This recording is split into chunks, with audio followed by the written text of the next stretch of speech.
karomah ini kalau dalam Islam itu salah satu jenis khawarikul ada. Khawarikul ada itu sesuatu yang tidak sama atau berbeda atau kadang diterjemahkan menyalahi adat. Adat itu yang biasanya yang normal. Khawarikul ada itu dalam bahasa Indonesia kadang diterjemahkan peristiwa yang luar biasa. Jadi bukan peristiwa biasa-biasa saja. Nah, di hampir semua agama ada pandangan tentang peristiwa yang luar biasa ini. Nah, kalau dalam Islam ternyata jenisnya banyak. Ini kan kalau dalam bahasa Inggris kan kadang hanya pakai istilah miracle, mukjizat. Nah, ini bagian dari mukjizat.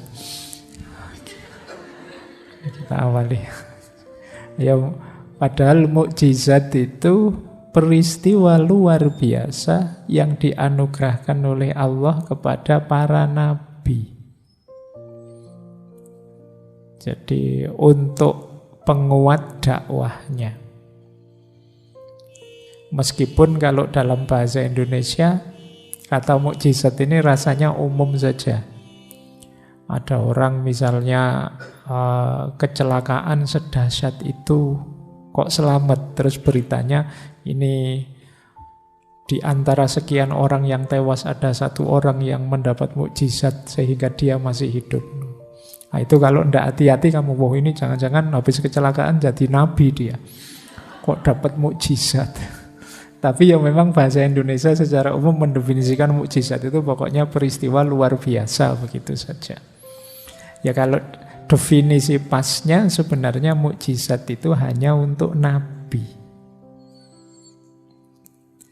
Nah, kalau karomah ini untuk para aulia, orang-orang yang dicintai Allah. Malam hari ini kita membahas karomah ini saja.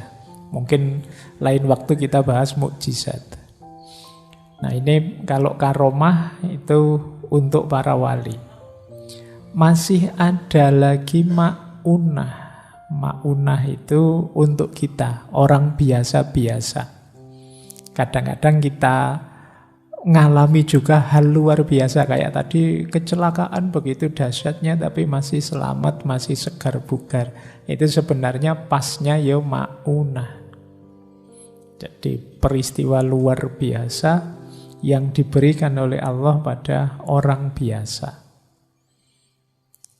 Ada lagi nanti namanya irhas. Irhas ini peristiwa luar biasa yang diberikan pada calon nabi. Jadi orang yang nantinya oleh Allah diberi wahyu untuk jadi nabi itu sejak awal, sejak kecil memang dijaga oleh Allah dan terhindar dari bahaya, dilindungi dari berbagai musibah, bencana, dan lain sebagainya. Ini namanya irhas. Seperti Rasulullah itu waktu sebelum beliau mendapat wahyu, misalnya berdagang kemana melalui padang pasir itu selalu ada awan yang menaungi sehingga tidak panas. Itu namanya irhas. Nah, kayak misalnya malam hari ini kan suasananya agak panas, agak sumuk, tapi mungkin ada kok sendirian, saya seger-seger aja Pak, dingin Pak. Itu mungkin, tapi bukan irhas, kalian bukan calon nabi. Ini namanya ma'unah. Nah, kalau kalian kita ini orang biasa namanya ma'unah. 4 yang atas ini positif, luar biasa tapi positif. 3 yang terakhir luar biasa tapi negatif. Ada namanya istidraj. Istidraj itu peristiwa luar biasa yang diberikan oleh Allah pada orang-orang yang negatif. Orang jahat, orang banyak dosa, orang banyak maksiat. Itu kadang oleh Allah diberi juga anugerah-anugerah yang luar biasa. Tapi ini dalam rangka biar dia tidak sadar-sadar, biar nanti menghukumnya mantep. Kayak kalian kalau ada temenmu ngapain, ya wes, terus no, ayo, terus no, itu kan kamu ancang-ancang, sebentar lagi tak sikat kamu. Nah, itu mirip, istidraj itu begitu. Kamu diusili temenmu terus kamu, ya tunggu aja, ayo wes terusin, tunggu aja. Ini kan, nah, itu kalau kamu tidak sadar-sadar, padahal ini istidraj, itu pada saatnya ya habis kamu dengan murkanya Allah dan siksanya Allah. Ini namanya istidraj. Jadi maka ya yang untuk kita orang biasa, Pak saya itu padahal sholatnya masih bolong-bolong loh Pak. Tapi kalau saya ngomong itu kok mesti pas ya, mesti cocok ya. Jangan-jangan saya ini calon wali apa-apa ya. Enggak, ya itu mungkin istidraj saja dari Allah. Jadi memang sengaja dibuat begitu biar kamu enggak sadar-sadar. Kalau diingatkan dengan musibah, bencana, mungkin kamu cepat sadar, ya Allah, aku dosa apa, aku kok begini itu. Tapi kalau diberi nikmat terus, nah itu dikasih istidraj oleh Allah. Nah, kamu malah terlena, merasa sudah benar, padahal salah. Nah, ada lagi sihir. Sihir ini perbuatan luar biasa yang dilakukan oleh orang-orang jahat untuk tujuan jahat. Ini sihir. Kalau Imam Ghazali menyebutnya salah satu ilmu yang madhmumah, ilmu yang tercela. Jadi ada ilmu-ilmu yang sebaiknya kita tidak usah mempelajari. Itu namanya sihir. Ada lagi yang terakhir namanya ihanah. Ihanah itu peristiwa luar biasa yang diberikan oleh Allah untuk menghinakan orang ini. Jadi derajatnya malah turun. Luar biasa, tapi luar biasa negatif. Misalnya ada zaman Nabi itu Nabi palsu. Namanya Musailamah. Ada yang membaca nama pasnya sebenarnya Musailimah. Tapi ini pokoknya ini orang ini ngaku Nabi palsu. Satu ketika dia ada orang buta datang dan dia bilang nanti setelah saya berdoa butamu akan sembuh, kamu bisa melihat. Tapi begitu ini orang ini buta sebelah matanya. Begitu Musailamah berdoa malah buta dua-duanya. Nah ini namanya ihanah. Jadi oleh Allah ditampakkan kehinaannya. Nah, kamu habis berdoa malah jeblok. Nah, itu ihanah. Jadi ini peristiwa luar biasa juga, cuma luar biasa mengenaskan. Jadi tidak selalu kalau istidraj jadi memang luar biasa positif sebenarnya meskipun untuk orang yang negatif. Tapi kalau ihanah ini luar biasa negatif untuk orang yang negatif. Sama seperti sihir.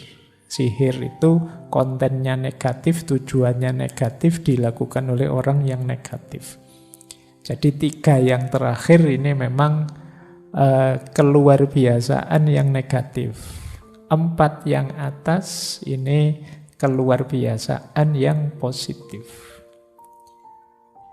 3 dari 4 yang atas ini spesial, yang 1 umum, bisa untuk siapa saja. Nah, baik. Ini peristiwa-peristiwa khawarikul adah. Jadi dalam agama diakui memang ada peristiwa luar biasa ini.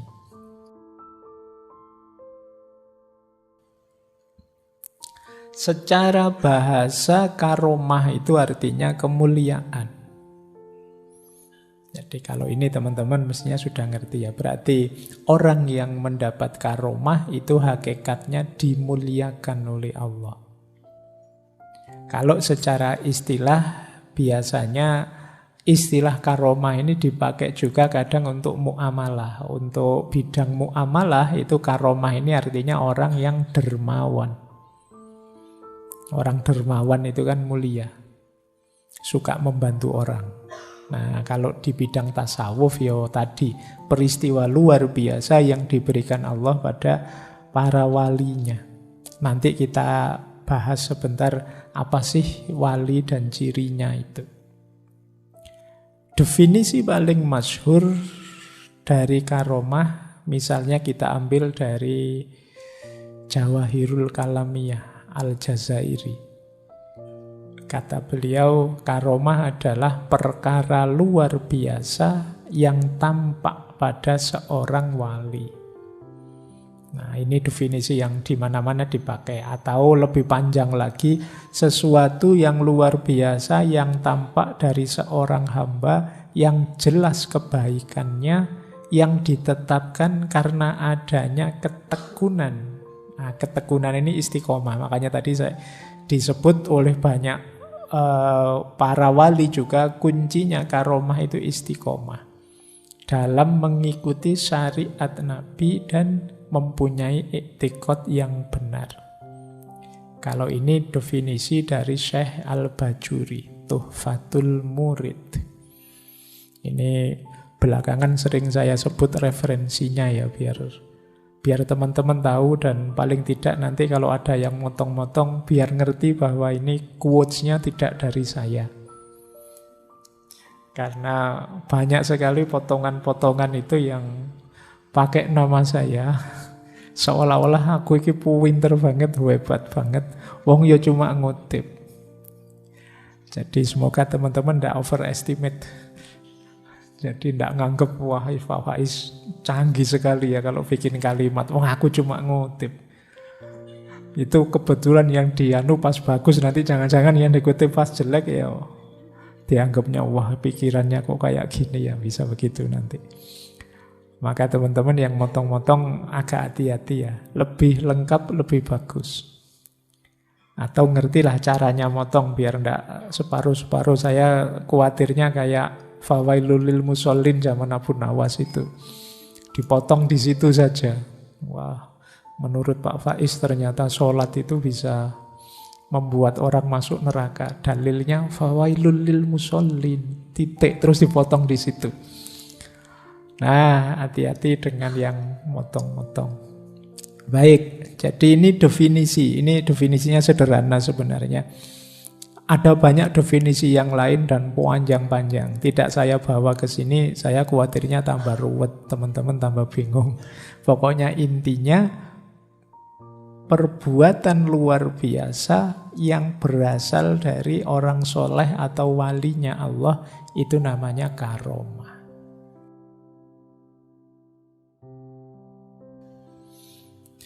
Ala inna awliya Allahi la khawfun alaihim walahum yahzanun.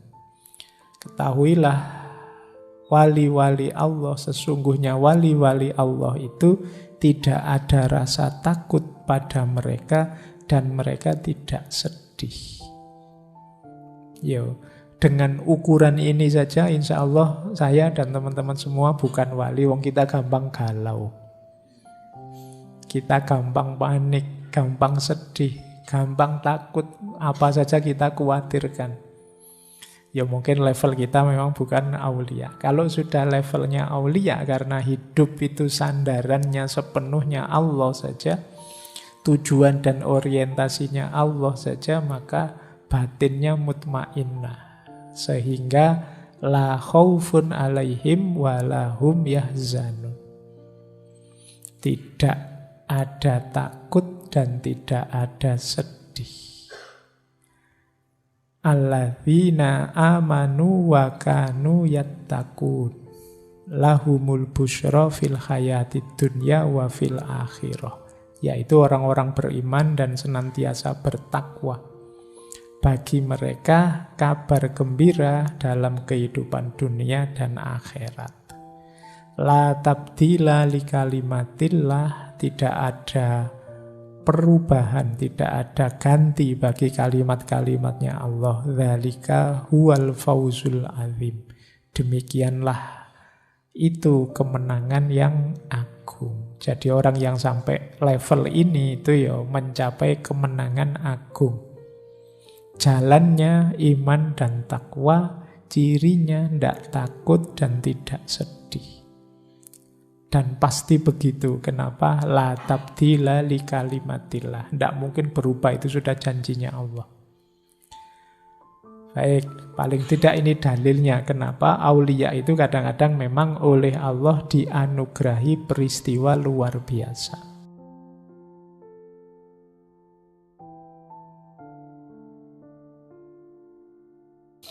Hakikatnya karomah, ini saya ambil dari Hakim Tirmidzi. Jadi karomah itu hakikatnya 4. Yang pertama ikrom, yang kedua takdir, yang ketiga wala, yang keempat alamatul auliya fi dzahir. Ikrom itu berarti pemuliaan. Apa sih Pak tujuannya para wali itu kok diberi karomah? Ikrom, pemuliaan Allah terhadap mereka karena kesungguhannya mendekat pada Allah, dimuliakanlah oleh Allah. Namanya ikrom. Yang kedua takdir.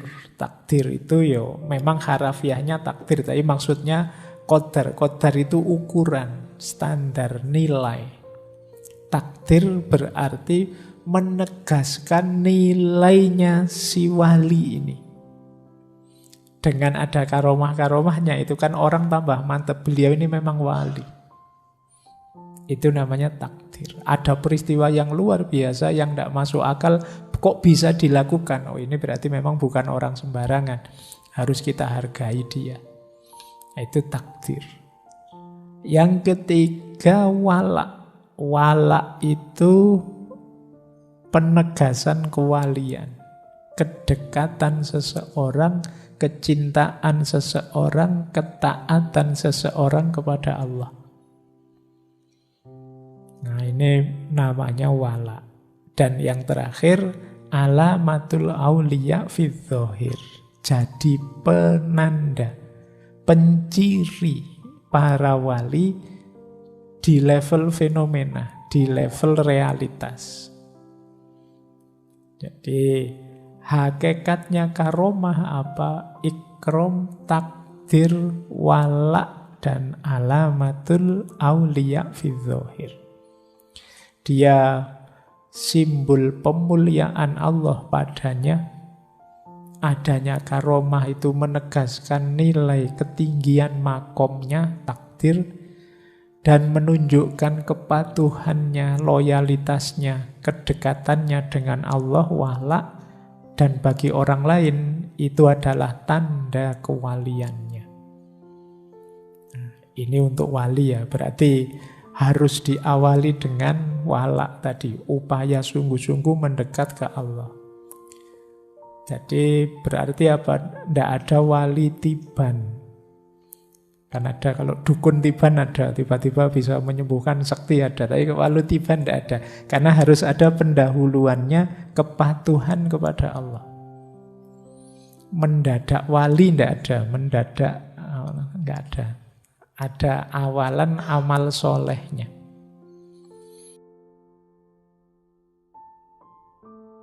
Ada pandangan manusia itu menyikapi kejadian luar biasa terpilah 3. Ada yang ifrot, ada yang tafrid, dan yang ideal itu yang ketiga, yang hikmah.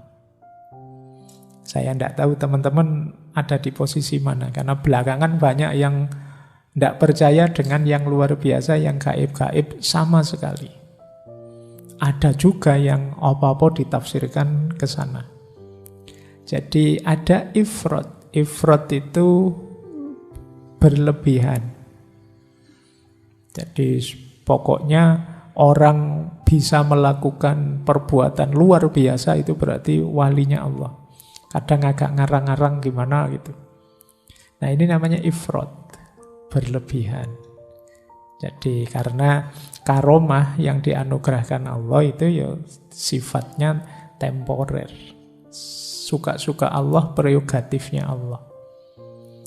Kadang-kadang kan di kelompok yang ifrat ini yo segala sesuatu ditafsirkan sebagai bagian dari karomah. Padahal ini hanya untuk para walinya saja. Kadang siapa saja bisa dapat keluar biasaan ini. Ini ifrat. Saya tidak tahu sekarang masih ada apa enggak ya. Zaman saya dulu ada majalah-majalah yang misalnya ilmu karomah yang bisa dipelajari bayar mahar sekian atau kayak gini ada. Ini agak ifrat, berlebihan. Ada juga yang tafrid. Tafrid itu tidak percaya sama sekali. Itu omong kosong saja. Itu khurafat saja. Itu cerita-cerita tidak masuk akal saja. Ya kalau masuk akal namanya tidak luar biasa. Perbuatan luar biasa itu mesti saja tidak masuk akal.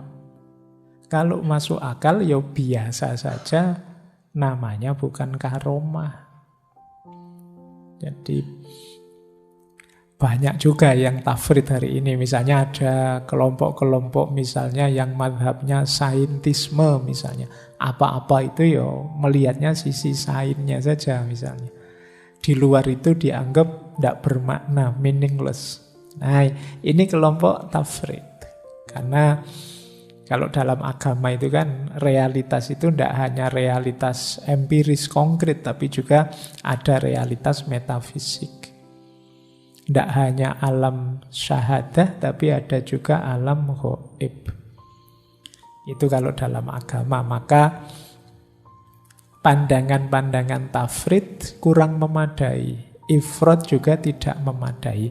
Iya, memang Allah itu menakdir, punya kuasa untuk memberi kemukjizatan, memberi karomah, memberi maunah pada hambanya. Meskipun tidak selalu terus-terusan begitu. Orang yang ifrat saja itu mungkin melihat segalanya qadarullah, melupakan bahwa dalam hidup ini ada sunnatullah. Orang ifrat itu nunggu-nunggu karomah terus. Kok tidak belajar saya tak berdoa saja, siapa tahu Allah menganugerahkan. Mukjizatnya saya tidak pernah kuliah, ternyata lulus cum laude misalnya. Ini ifrat namanya. Kamu nyari mukjizat terus, nyari karomah, nyari maunah terus, mengandalkan qadarullah saja. Nah, kebalikannya yang tafrid.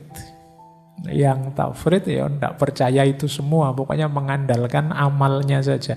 Dua-duanya tidak positif. Yang positif apa? Hikmah. Ya hidup ini ada sunnatullahnya, tapi jangan lupa kalau Allah ridho, Allah bisa intervensi dengan qadarullah. Antara lain dalam bentuk karomah atau ma'unah. Ini yang disebut hikmah. Pak kalau mengikuti kemampuan saya, paling saya lulus itu IP-nya cukuplah pas-pasan 3. Nah, maka saya serius belajar. Kok dilalah bisa cum laude. Yang di atas 3 itu bagian dari maunahnya Allah. Nah, itu cara menyikapinya begitu. Jadi banyak yang tafrid, banyak yang ifrat. Banyak yang mengeluh, orang Indonesia itu isinya suka kelenek-kelenek saja, suka tidak bisa fokus di sains. Kemajuan itu sains lah. Iya, dalam hidup ini ada sisi saintifiknya, tapi juga jangan lupa hidup itu tidak seeksak itu ketika berhubungan dengan manusia. Kadang-kadang kalkulasi-kalkulasi rasional kita bisa meleset. Di situ gunanya hadirnya Allah dengan qadarullahnya. Makanya rukun iman itu yang keeman, ya qada ya qadar. Qada itu nanti berhubungan dengan sunnatullah tadi, mekanisme hukum alam, pola-pola.